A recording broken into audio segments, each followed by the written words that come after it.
हमारी जो मौजूद शख्सियत है, जो हमारे रहनुमा है मौलाना कलीम सिद्दीकी साहब, उनको दिन दहाड़े पुलिस उठाकर लेकर जाती है और ये इल्ज़ाम लगाती है कि ये धर्म परिवर्तन का काम कर रहे हैं। मैं सरकार को ये चैलेंज करता हूँ कि पिछले 70 सालों से इस मुल्क के अंदर हम भी रहते हैं, ये मुल्क हमारा है, और एक केस ऐसा बता दे कि जहाँ पर जोर ज़बरदस्ती की बुनियाद के ऊपर धर्म परिवर्तन किया गया है।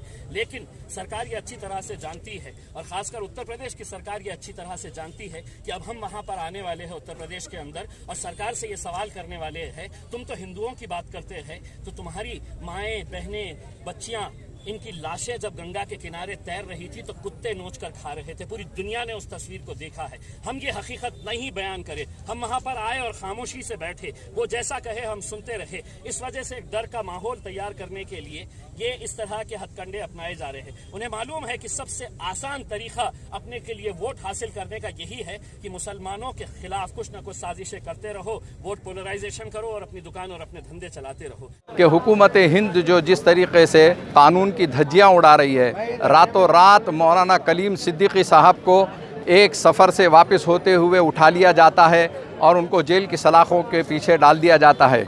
उनका जुर्म क्या है, हम ये पूछना चाहते हैं।